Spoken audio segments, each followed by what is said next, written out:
chaotic culture, that's the world we living in. So what's the word?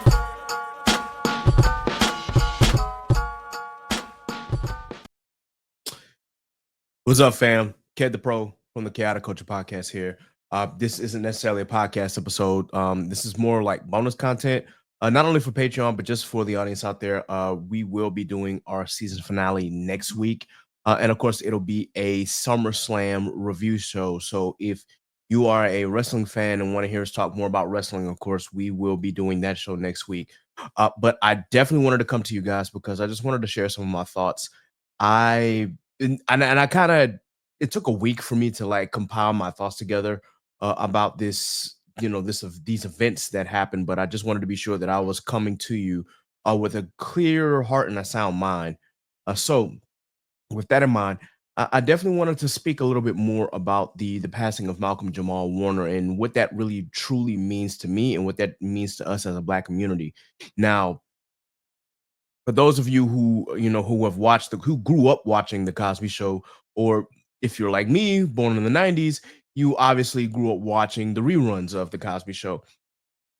Naturally, you know about the Huxtable family and all the children. It As a young Black man, growing up, and as a young Black kid growing up, it was crazy to see that this family of, well, I believe, four daughters and one son, and seeing that one son, Theo Huxtable, really actually put things into perspective. Granted, I have an older sister, but she was grown by the time I was born, and then my brother is 10 years older than I am. But that being said, seeing that family dynamic actually, uh, I guess it resonated with me a lot just because I saw that as the model family, and I saw Theo as not the model son, but of course, when you're a teen growing up, or when you're a kid who's becoming older and becoming a teenager, you see the things that they talked about in the Cosby Show. Now we all know the dark stain of the Cosby Show and other subsequent shows due to who Bill Cosby was and is. But that being said, that does not take away from the actors that he had around him. And I think that Malcolm-Jamal Warner was an extremely viable talent and an extremely caring person. Now, whether some of your favorite episodes were, of course, the George Cartrell shirt, or maybe for me it was the Thanksgiving episode where he was constantly at odds with his dad about carving the turkey, or whether it might be another episode. But I would just say that Theo was definitely one of my favorite characters, if not my favorite character outside of Denise. And seeing Malcolm-Jamal Warner in that role really truly inspired me as a young Black man. And then, of course, watching reruns of Malcolm and Eddie, this is just so strange because I had thought about that show quite often, especially as I got older. Just seeing him and his interactions with Eddie throughout the show were always hilarious. One of my favorite episodes actually happened to be when, and this is an episode that Eddie was not involved in except for the intro, the intro segment, and then the rest of the episode was really about Malcolm McGee and his brother and how they were always at odds, and especially when they got together and when it came to competition, they were always fighting with each other, just because their personalities were just so different, and they honestly were just. It was a very volatile situation, obviously, and with that, just seeing that dynamic devolve to the point where Malcolm didn't want anything to do with his brother, but then finally like reconciling with him at the very end, I thought that that was a nice touching moment, and it made me think about my relationship with my own brother. Now we didn't have fights like that. We've had a couple of like arguments and here and there, but they're few and far, very few and far between. Especially considering that he's so much older than I am. Again, he's 10 years older than I. But that being said, like, you see that dynamic and you think, well, wow, that's not the kind of relationship that I have with my brother, but I can't say that someone else might be feeling that way as well. But that being said, it made me appreciate my relationship with my brother even more. My brother and I are extremely close, even though we don't talk all the time anymore. In part because we are always so incredibly busy. My brother being a dentist, and then I work where I work, and yeah, the hours get crazy and whatnot. But that being said, that does not mean that our bond is not strong. If anything, I think our bond is the strongest. My brother is literally not only one of my, if not my best friend in the entire world, but that is truly the man that I've looked up to outside of my own father. And that's not to say that I don't have a great relationship with my dad. I do. I really, really do. Don't get it twisted. I have a great relationship with my dad, but my brother was the what's the word that I'm looking for here? He was the example that I followed in most of my life, with the exception, of course, when he, was a teen. He did some things that I will not discuss on the show. And then even when I was a teen, I did some things that I will not discuss on the show. But I mean, because we're teenagers. But still, I used him as a guiding light because everything that I went through, he went through something similar. And he wanted to be sure that I was prepared for the world and that I was the man that I am now. And again, that episode of Malcolm and Eddie just made me really truly appreciate the relationship that I had with my own brother. And I hope that there are those out there who have a great relationship with their sibling. I kid you not, like that is something that I don't think that I could live without. And Lord knows I don't want to think about what would be if my brother was not here. I definitely don't want to go now. I don't want to think about what would happen if my parents weren't here. I know that if we all go at some point, but I don't want to think about that. That being said, when reflecting on the kind of character that Malcolm Jamal Warner was, it really is truly inspiring just how he grew up, and I draw similarities to his upbringing to my own. For example, I'd learned that, of course, his father made him do book reports on famous African Americans or African Americans who have contribute to contributed to society, and in part, I use that to reflect on my own upbringing because my mom used to make me read books, or at least collections of books of great African Americans and what they've done for society, as well as like Black History Bowl quizzes. My mom used to drill in my head all the famous and inventors and the famous black actors and the famous black musicians, and just especially the black activists. That was something that my mom instilled in me as a kid growing up, and I just kind of see the similarities in our upbringing now. I didn't have to do full on book reports, but again, my mom wanted to be sure that I learned about my history, about my lineage, about my people. And I think that is why I'm so gung ho about talking about black culture on this platform. And because I have a strong affinity with black music is why I often drift to black music. And I just realized my light turned off behind me. But anyway, but that's why I have such a strong affinity to black music and hip hop, just because I study the greats and I want to be sure that I know where the history of hip hop comes from.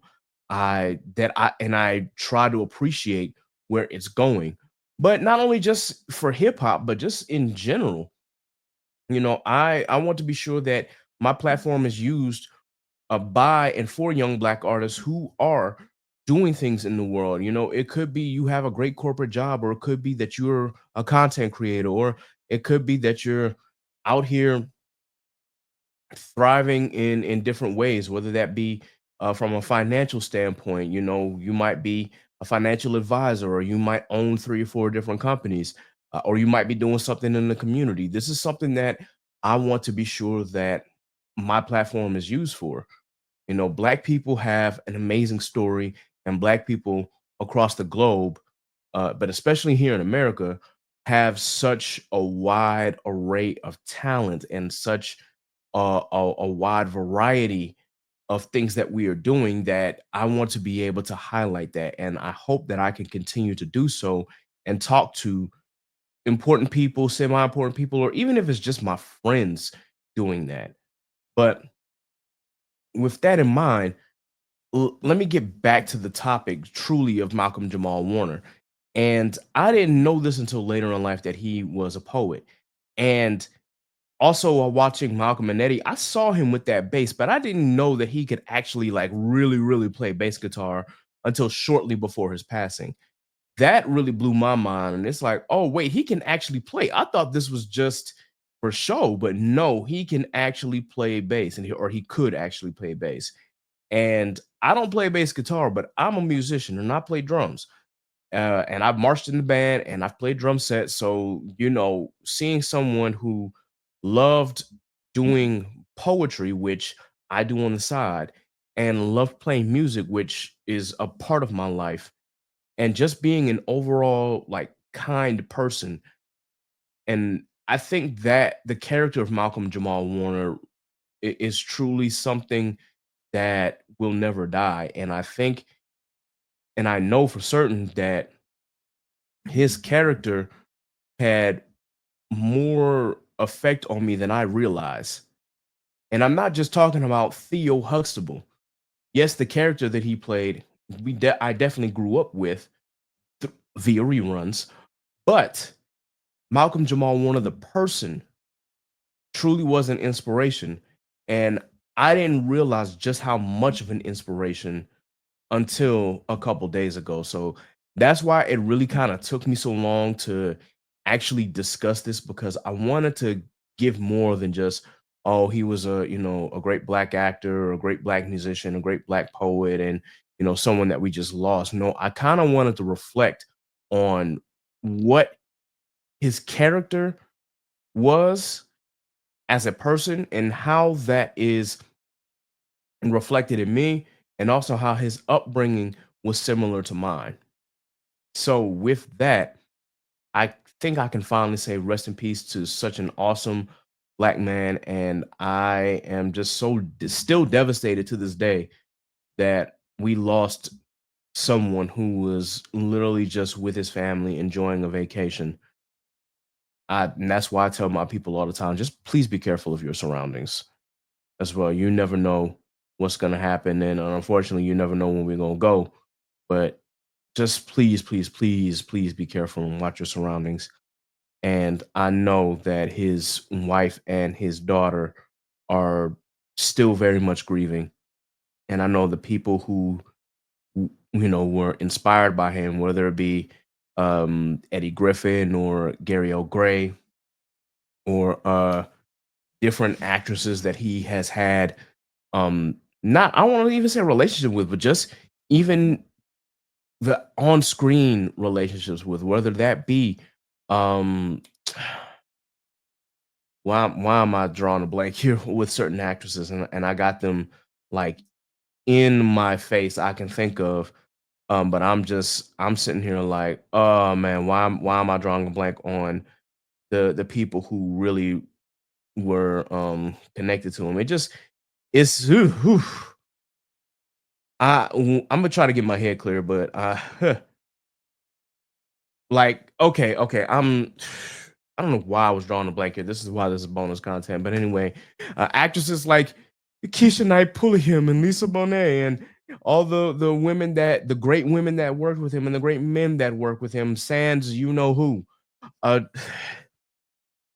I know that they are truly, truly devastated. And I know uh Raven is probably devastated. And I remember I think I don't was it The View that he and Raven had that discussion, and he was just talking about how he remembered the way that she would try to, with her being so young and trying to memorize lines and whatnot, but just some of the things that she did on set was crazy. Um, and now apparently I'm getting a an update that apparently that he wasn't he just died from the actual riptide itself. He died saving his daughter. That makes it even more tragic.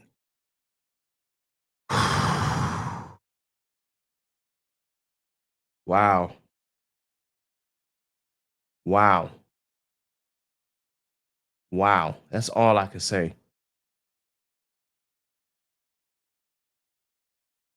Wow. Wow. That's mm. Anyway, I'm gonna try to get through this, but that's crazy. Um, but just the amount of people that he worked with, I know they are going through it right now, and I don't know why I cannot think of the people that he worked with or the actress that he was working. Tracy Ellis Ross. Why did I draw a blank on her? Goodness gracious, man! I need to. Ooh, I need to take some brain vitamins because that is crazy. That is crazy. Anyway, just it is really just sad to see. And so, with that, I say rest in peace to Malcolm Jamal Warner. I hope his family is able to find some kind of peace. I hope that the people that he worked with, the actors that he worked with, and the actresses that he worked with will find some sort of peace, knowing that he was a great man and that he didn't just live for himself, he lived for others as well. So, rest in peace to Malcolm Jamal Warner. Now, subsequently, we had two other deaths that followed. We had the passing of Ozzy Osbourne, which we know Ozzy. I know Ozzy had failing health for a while, and so I can't really comment too much because yes, I know about his time as the leader of Black Sabbath and of course as um, a solo artist. I know all that Ozzy has done for rock music. At the same time, I know that he has had some questionable decisions and he has done some questionable things. And I don't want to harp on that too much, but that being said, I believe that Ozzy thought what he was doing was right, especially when it came to defending his wife. But yeah, Ozzy definitely it was a character, and so I definitely have to respect the character of Ozzy Osbourne and what he brought to rock music and in general. Like when it comes to the songs that he performed, listen, War Pigs, uh, Crazy Train. Like we not gonna forget all of that he brought to the table. Like there are other songs that I'm trying to think off the top of my head as well because there's a lot. Um, Goodness gracious, I'm like no more tears. There we go, Mama, I'm coming home. I am really drawing a blank here, and I'm sorry, guys. It's probably because it's super late at night and I need to go to bed, and I'm trying to get prepared for work tomorrow. But that being said, I know that Ozzy was a great performer, great rocker, and I don't know where that man's soul at, but I just know, rest in peace. That's all I'm gonna say, and just keep it pushing. Now, with that out the way, there's one passing that I was hesitant to talk about because of how I feel, and it's not a good feeling per se. And I'm not trying to say that this person didn't have a major impact because he really did. But the character of this person, the real life character of this person, shows that he was not a good person. And I don't know what later decisions he made in life. Apparently, he gave his life to Christ. Good for him.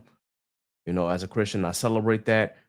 But even after all that, I still see him, I saw him support things that go against my Christian values. So I naturally will, put that into question. And if you're wondering who I'm talking about Terry Bollea, aka Hulk Hogan. And the reason I'm so hesitant to talk about it is because Hulk Hogan, the character from the 80s all the way down, we loved and adored. Naturally, of course, I was born after the golden era, the '80s boom of wrestling, so I didn't get to experience any of the big events or any of the iconic moments of the '80s. Naturally, when I first started tuning into wrestling, Hogan had become a bad guy. So at this point, it was like, okay, well, there's the NWO. So that was my first true introduction into Hulk Hogan. Of course, then I had to go backwards and figure out the rest. But that being said, um, at one point when you're a wrestling fan, you loved him. And there's a lot of people out there who love him to this day. And I'm not going to use this platform to disrespect the man, but I will say that people reserve the right to feel how they feel about Terry Bollea, including myself. If you want to celebrate him, who? Celebrate his life, celebrate his legacy. Because I said this on my Facebook post. The character of Hulk Hogan will be the most iconic character ever in wrestling and was the most iconic character ever in wrestling.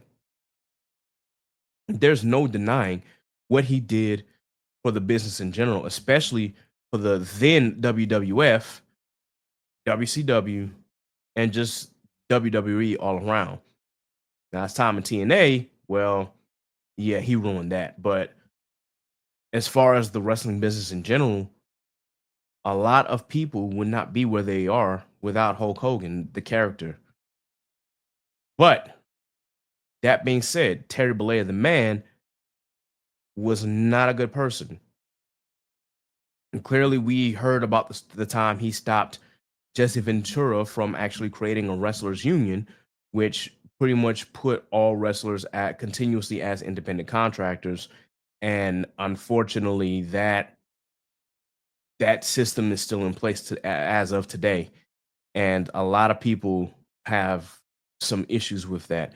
Of course, we can talk about the steroid scandal and how he pretty much uh took the fall, but he pretty much saved uh VKM from certain collapse as far as the steroid trials. We see, of course, the politician in wrestling. Like when it came to backstage politics, if something didn't work for him, there was always that doesn't work for me, brother. He had creative control in WCW, which unfortunately put them in a very, very bad predicament. And he tried to exert that control a lot, and it was unfortunately very bad for the company WCW. And the same could be said for his time in TNA. All of that to say, none of that compares to when the sex tape leaked, and of course he was caught on camera saying the N word multiple times and saying that he was racist to a point. And with that is why I will never look at Hulk Hogan the same ever again. No matter what the deal is, despite his passing, I just can't look past that. And it seemed that after that, when he tried to apologize, in most people's reflection of that incident, they said that, of course, he ended the apology by saying, watch what you say because, the cameras are around. You never know when the camera's on. So it sounds like you didn't apologize because you were deeply sorry for what you said or sorry for how you feel towards black people. You were sorry that you got caught. And I'm just going to say it. That doesn't work for me, brother. So, by all means, again, if you choose to celebrate the man, fine. The character of Hulk Hogan, again, will live on forever. It is one of the most iconic characters in wrestling. However, don't get your panties in a bunch and don't get upset if there are some people who will refer to him as a racist prick. It is what it is. And for those of us who, or for those of you out there who are trying to say, well, y'all should just get over it because he apologized, that's not how this works. That's not how any of this works. Apologies don't amount to shit if there is not a true character change. There was literally a point where Mark Henry wanted to take him on tour, not like an apology tour, but just to learn about Black people and their conditions. And Terry said no. That right there does not show change behavior. I'm sorry, it doesn't. It shows that you were caught saying a disgusting, vile thing. You apologize that you got caught, but deep down inside, you don't really give a damn. You didn't change your behavior. And I don't care how many Black people he worked with within the business, because I know he worked with multiple. That does not change the sentiment, because there are racist people that we work with every day. Just because they tolerate us in their workspace doesn't mean they truly understand us or even like us. So, with that in mind, if you choose to say rest in peace, that's fine. As for me, I ain't got nothing good to say about that man. So, I'm just going to leave it alone. Now, I don't want my people to go out there and continuously attack people who are showing their respects and whatnot. I think that that's kind of juvenile. I'd rather you just say, like, nah, I can't fuck with it. But if you do, that's on you. More power to you. Because that's for me and mine. I'm not going to sit here and celebrate Hulk Hogan. And shoot, you might even see me on social media having some choice words. However, I'm not going to attack another person just because they want to pay their respects. I.e., Chelsea Green. She got attacked because she, had talked about him and his contributions to the business, and apparently was receiving death threats because she, quote unquote, supported a racist. That doesn't necessarily mean she supported him. She just acknowledged his contributions, just like I'm doing. I acknowledged Hulk Hogan's contributions. That does not mean I that I like him or liked him because he's no longer here. That does not mean I care for the man. I'm very, very indifferent towards Terry Bollea, aka Hulk Hogan. Very indifferent. And in my opinion, indifference is a lot stronger than hatred. Because I'm just like, okay,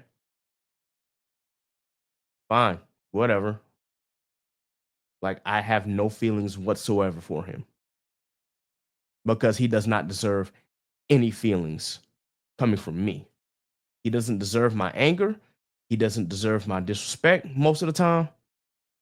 The man don't even deserve my vitriol. No. He got what he deserved. At least in my view. Because life said, you're not gonna do this. Eventually, a lot of us believe in believe in karma, and then a lot of us will remember the old saying, God don't like ugly. Well, again, he claimed to be Christian, so I just hope he came to terms with that. And I hope that he was able to change in the privacy of his own home.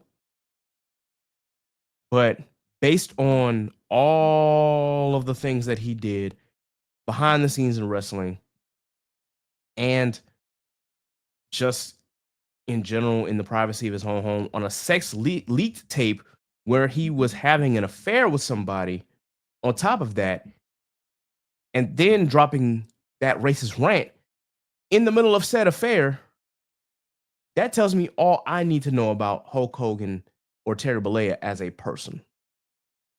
And with that, I think that I'm good talking about it. So once again, if you choose to celebrate his memory, you are free to do that. But do not get mad if people feel a certain way about him. because it is warranted. Do not attack each other online because of it.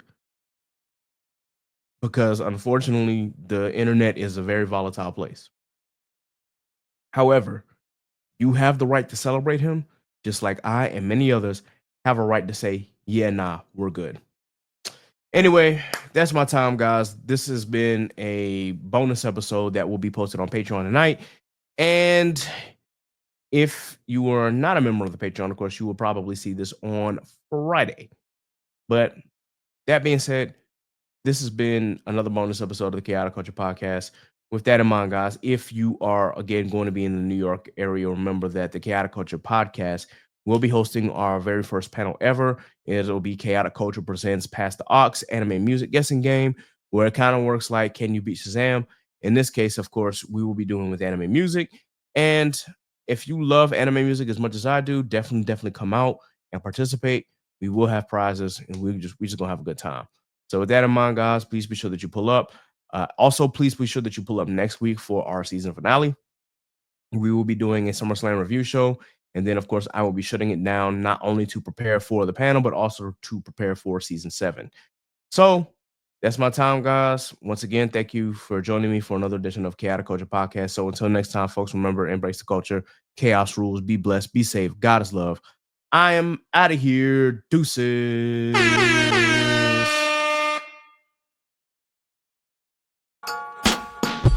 So what's the word? You are now tuned in to the Chaotic Culture Podcast. And